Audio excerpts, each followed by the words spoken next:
Obrigado, Camila. É um prazer poder estar aqui com vocês falando novamente sobre as questões condominiais, né? Bem, hoje de forma mais específica, eu vou tratar da questão que envolve a responsabilidade civil e não só a responsabilidade civil, criminal, tributária, previdenciária do síndico no condomínio, né? A figura do síndico sempre estando em realce, né? Aquele que administra e que cuida do patrimônio de todos, tá bom? Bem, mas para falar um pouco de responsabilidade civil, né, nessa parte dentro do direito, diante de tantos processos judiciais que hoje assolam o judiciário, principalmente nesse ponto, vou trazer algumas informações e citar de forma direta para os senhores o artigo do Código Civil, o artigo 1348. Bem, quando o síndico assume o condomínio, os artigos realmente que são elencados no condomínio edilício, dentre eles esse 1348, é muito importante porque ele traz os deveres do síndico, tá? Então eu vou citar aqui o artigo, os incisos, explicar durante a entrevista de hoje cada um desses incisos. Bem, é importante dizer, e já dizia, eu vou ler para vocês, há muito tempo atrás, o nosso mestre, o grande Silvio Venosa, afirmava que o síndico desempenha um papel mais importante no condomínio, não só porque o representa ativo e passivamente em juízo, mas também porque exerce as funções executivas do administrador. Então, em algumas decisões judiciais que envolvem o síndico, nós vamos entender que há essas questões o administrador foi condenado, o administrador. Então, quando a gente fala do administrador, nós estamos falando diretamente da pessoa do síndico, tá bom? Então, vamos lá. Eu vou trazer para vocês o 1348 e vou citar para vocês. Compete ao síndico, vou citar cada inciso e a gente vai trabalhar um pouquinho durante esse período da entrevista sobre esses temas. Bem, primeiro ponto, inciso 1, convocar a Assembleia dos Condôminos, né? Ou seja, nós sabemos que o síndico tem essa responsabilidade. Já em outras entrevistas falamos sobre a Assembleia Geral Extraordinária, falamos sobre a Assembleia Geral Ordinária. Então, existem alguns tipos de Assembleia. Outras também, a AGESP, que é uma Assembleia Geral Especial para determinados casos, né? Existe aquela Assembleia de Instituição do Condomínio. Então, cabe ao síndico a sempre convocar uma Assembleia. A Assembleia, lembrando, a Assembleia Geral Ordinária, ela tem que ser chamada pelo menos uma vez ao ano. Na entrevista passada, quando estávamos aí ao vivo, nós falamos um pouquinho quais são os aspectos importantes numa Assembleia Geral Ordinária, que são, principalmente, prestar contas, fazer a previsão orçamentária, que a gente vai falar sobre isso daqui a pouco, e, se for o caso de eleições, né? A eleição do síndico, subsíndico e conselho, conforme assim determina a convenção, tá bom? Mas as AGS, Assembleias Geral Extraordinárias, ela pode ser chamada a qualquer tempo, basta que o síndico precise deliberar ou discutir questões importantes ao condomínio, aquelas questões que realmente têm que ser levadas à Assembleia. O segundo inciso diz: representar ativa e passivamente o condomínio, praticando em juízo ou fora dele, atos necessários à defesa dos interesses comuns. Né? Então são aquelas questões que administrativamente, em órgãos, né, sejam eles aí órgãos que trabalham com essa parte, aqui em Brasília, por exemplo, nós temos TerraCap, a GFIS, e aí em São Paulo também outros órgãos, né, em relação a questões que envolvem água, luz. Então, ele representa, o síndico, aquela pessoa que, quando eleito, através da ata de eleição dele, ele consegue fazer e representar o condomínio, também no polo ativo ou no polo passivo de uma ação judicial, por exemplo. Tá? Terceiro inciso, dar imediato conhecimento à Assembleia da existência de procedimento judicial ou administrativo de interesse do condomínio. Bem, gente, nós sabemos que o condomínio ele é o quê? Ele é formado por diversos proprietários, né? Já foi falado sobre isso também.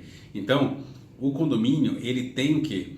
Os interesses do condomínio, quando o condomínio ele é intimado, ou ele vai entrar com uma ação, ou ele recebe uma notificação de algum órgão público que seja, isso tem que ser comunicado à Assembleia. Lembrem disso, é um dos deveres do síndico, tá? A Assembleia tem que saber o que acontece, porque sendo ela passiva ou ativa de uma figura, seja na esfera judicial ou extrajudicial, realmente esses interesses são sempre comuns, tá? Então informem, não deixem que a coisa realmente passe no condomínio sem informações. Quanto mais transparência, melhor será a sua gestão.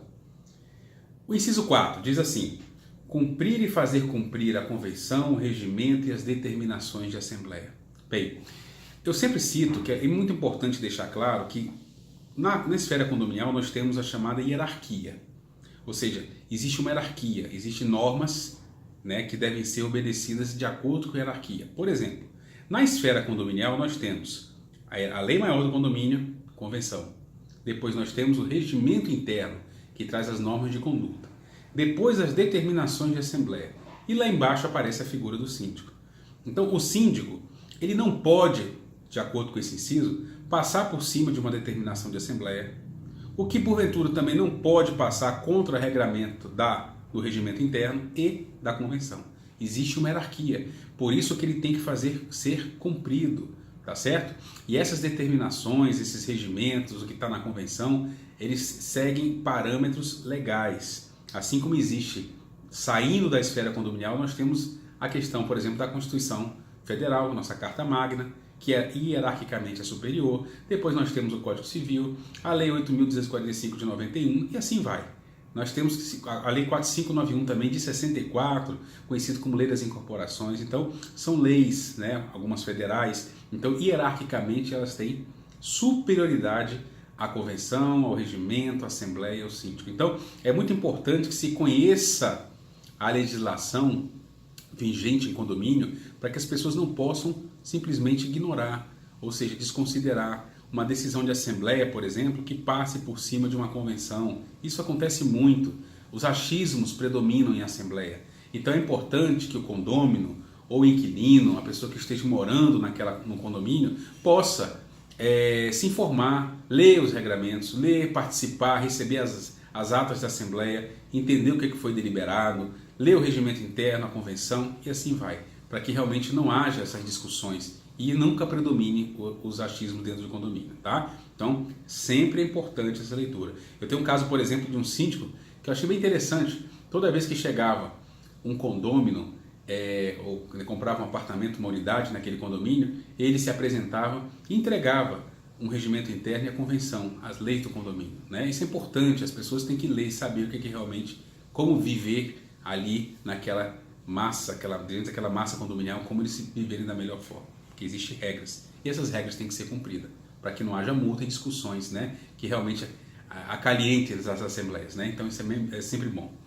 Bem, o outro ponto, inciso 5º, diligenciar a conservação e a guarda das partes comuns e zelar pela prestação de serviços que interessam aos seus possuidores, tá bom? Bem, gente, esse é um ponto muito importante.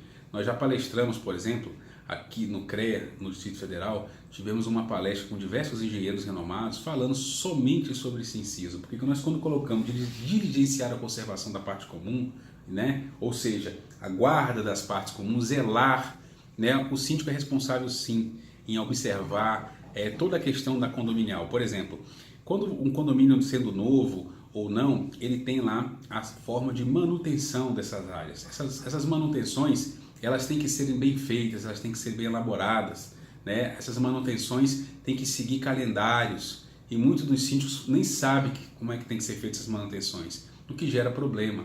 Assim como um automóvel, eu faço sempre um paralelo, assim como um automóvel tem que passar por uma revisão, né? Quando a gente compra um automóvel zero, ele tem lá que tem que passar por revisão a cada tantos quilômetros, não é isso? O prédio também, o edifício, ele também tem que se passar por manutenções periódicas, fazer revisões. Então é muito importante que através do manual do síndico, o síndico entenda essas questões, por zelar. Hoje, o grande problema que nós temos hoje, quando se diz nessa questão de cuidar do condomínio, nós temos problema com essas ações contra construtoras, né? E ela sempre bate na tecla que o condomínio não houve a manutenção adequada. Então, ou seja, por não ter havido a manutenção, perde-se as garantias, né? Então isso ocorre, pode ocorrer sim.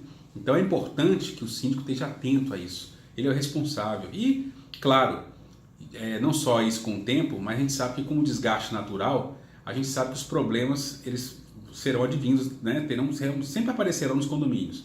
E aí nós temos que observar o seguinte, que o que está sendo feito para resolver essa situação. Como está sendo elaborado, como está sendo feito o projeto, manutenção, acompanhamento de engenheiros para poder realmente avaliar a estrutura do edifício. Então, tudo isso tem que ser realmente bem observado, tem que ser bem cuidado, para que amanhã depois, como diversos casos, não gere problema de responsabilidade civil, né? Nós tivemos um caso em Caldas Novas, né, que é um lugar que tem muitas piscinas, né, um parque de águas. Lá na cidade de Caldas Novas, como nós temos muitos clubes e residências que também envolvem muitas piscinas, de uma síndica, por exemplo, ser condenada por homicídio, no caso culposo, ou seja, sem intenção, porque ela não fez a manutenção adequada do ralo da piscina, ou seja, havia um equipamento que fazia sucção, né, e uma criança prendeu o braço e aí, consequentemente, ela veio a óbito. E o que se gerou essa questão, esse problema, né, foi a falta de manutenção detectada pela perícia que avaliou isso. Então, diversas outras questões que envolvem elevadores, envolvem reformas e pilotis, né, prédios que caem, desabam. Isso a gente vê notícias e tragédias a todo momento. Então, cuidado com essas situações, com a estrutura do condomínio que você trabalha, né? Hoje, alguns síndicos profissionais, eu sempre oriento que quando eles adentram um condomínio, quando eles dão uma proposta, eu falo, pessoal, nunca dê uma proposta mandando e-mail sem visitar o prédio. Vocês têm que entender a realidade do prédio. Vocês têm que saber o que vocês vão estar assumindo, né? Há questões de prédios novos, há questões com problemas que terão que ser feitas obras. Então, até para que você possa precificar, você tem que ver a condição da edificação. Saber o que você vai poder realmente ajudar a fazer aquele trabalho durante o período que for síndico, tá bom? Bem, vamos para o próximo. Inciso 6º, elaborar o orçamento da receita e da despesa relativa a cada ano. Ou seja, elaborar o orçamento da receita e despesa. Nós chamamos isso de previsão orçamentária. Gente, a previsão orçamentária é importantíssima. Eu vejo condomínios aí que os síndicos mal prestam contas. Ou seja, a previsão orçamentária ela é atribuída e um dever do síndico. Não tem como evitar. É claro que se você tem uma administradora de condomínio que está ao seu lado, que possa trazer informações, possa realmente colaborar com essa previsão, caso o síndico não consiga.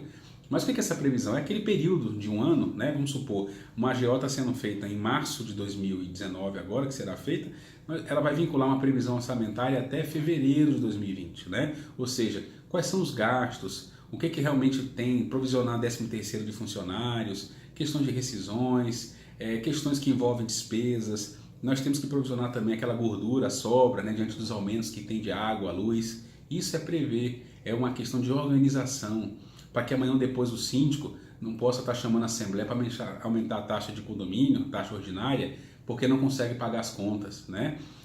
Ver que também, claro, nessa previsão constar a questão da inadimplência. Então, isso é importante, né, para a vida condominial. Nós temos que realmente entender esse todo para que, assim, numa AGO, se for o caso, se estabeleça uma taxa ordinária. Então, observem bem isso, porque isso é uma questão de organização administrativa. A previsão não é facultativa, ela é obrigatória. E isso sim, se o síndico tiver dificuldade, chama lá uma contabilidade para poder fazer essa previsão, tá bom? Bem, nós temos o inciso 7º, cobrar dos condôminos as suas contribuições, bem como impor e cobrar as multas devidas. Lembrando, a responsabilidade de cobrar as taxas de condomínio, as contribuições, sejam elas ordinárias ou extraordinárias, é do síndico, não é de uma empresa, não é do advogado. O síndico responde por isso. É claro que o síndico terceiriza esse serviço para essas empresas ou para um escritório de advocacia para que ele possa fazer o trabalho. Só que o síndico tem que acompanhar, porque nós sabemos hoje que, diante de uma contribuição de uma taxa condominial, que virou um título executivo, ela prescreve, por exemplo, em 5 anos. Eu já tive casos de condomínios que as taxas prescreveram, ou seja, após 5 anos não teria mais como cobrar. O síndico vai responder por isso. Então ele tem que acompanhar sim a inadimplência do condomínio. É muito importante. Próximo item. Prestar contas às assembleias anualmente quando exigidas, né? Então nós já falamos isso. Prestar contas é fundamental, uma obrigação do síndico. E onde ela ocorre também? Numa Assembleia Geral Ordinária. Eu vejo síndicos que não gostam de prestar contas e é obrigatório, tá certo? Caso o síndico não preste contas, já foi falado isso na entrevista passada, né? Falando sobre a AGO, pode-se entrar com uma ação de prestação de contas para que o magistrado lá, o juiz, possa sim determinar que o síndico preste conta. Isso, claro, tem que se observar as normas da convenção. E por último, realizar o seguro, inciso 9º, realizar o seguro da edificação, né? O seguro é obrigatório e ele tem que ser realmente realizado, porque as questões condominiais têm que estar todas dentro do seguro, tá bom? Isso a gente vai falar mais para frente de uma forma mais específica, tá ok, gente? Bem, Camila, novamente, um prazer estar aqui com vocês. Falei sobre esse artigo tão importante de responsabilidade. Gostaria de agradecer novamente por essa oportunidade aqui, trazer essas informações tirar dúvidas e formar os síndicos nessas questões, tá? Bem, vou deixar meu telefone, meu site, quem quiser pegar informações, pegar dicas, www.andersonmachado.com.br e o telefone do escritório 61 3322 5277. Tá? Obrigado, satisfação e é com você, Camila. Tudo de bom.